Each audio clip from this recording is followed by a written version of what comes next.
We are filled with the images of water and thirst from the word we hear today.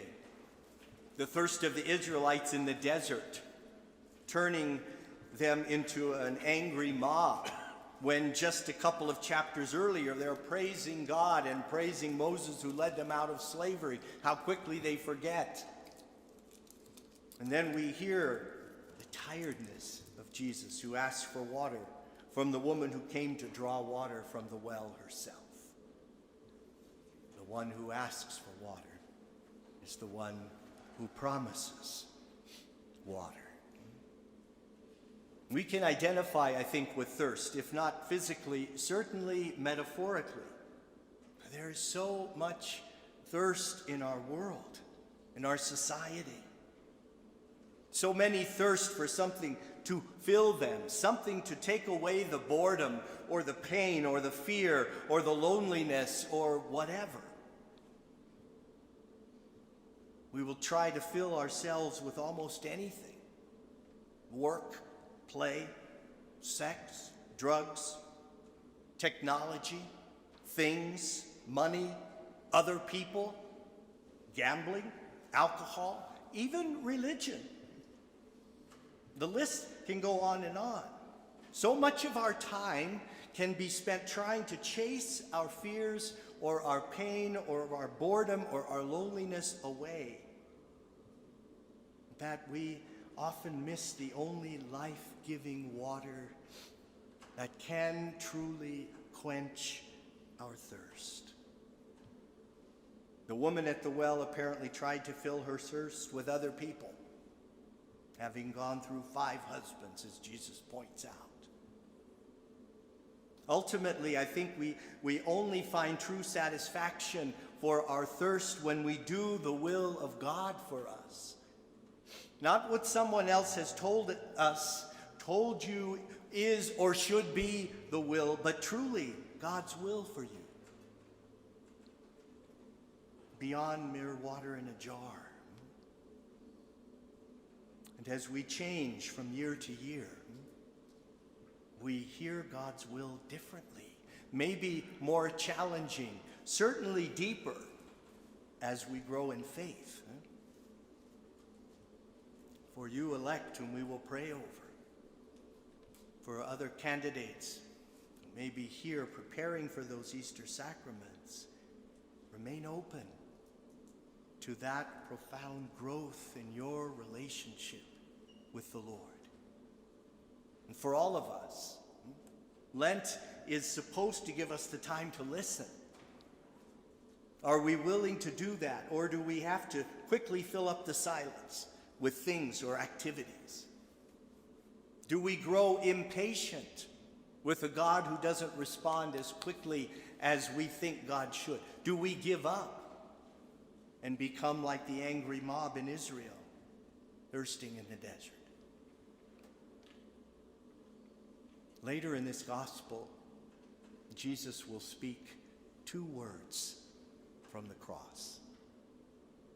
I thirst.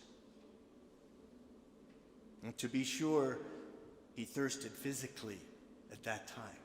But a deeper meaning, as John often uses, is that he thirsts for the world, for you, for me.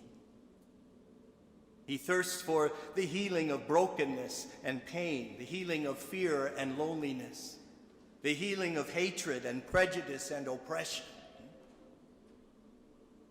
And the Lord uses us in that healing as well, to bear good fruit, individually and as disciples of Christ, and collectively as the Church of Christ.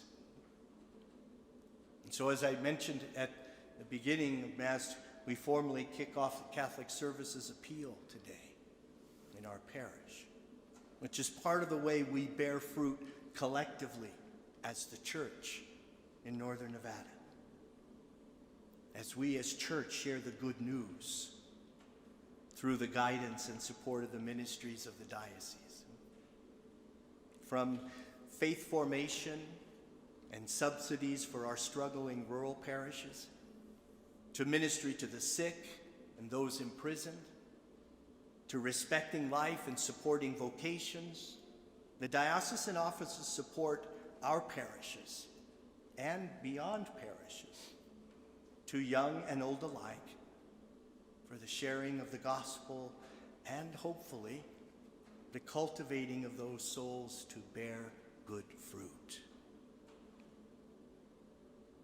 I do want to extend a big thank you to many of you who have made a pledge and donation before today, getting on it without being asked by me and getting us off to a great start, for almost a third of our goal already is pledged before we even begin. Thank you. So now the rest of us can step up and join them. In a few moments, we'll pause and bring forth our pledge and gift to the basket earmarked CSA. And some, as I noted, already did. Some can do this online. That's the plan. No big deal to worry about that. But it's an example or a symbol for us to come forward and place our gift and our pledge. So as we come to the table of the Lord to receive today, may we be nourished for deep healing. And as we come to the altar of the Lord to give, may we be instruments of that healing, so that, like the Samaritan woman, we too may become missionaries, spreading the good news of God's love in the way we live and love and welcome others.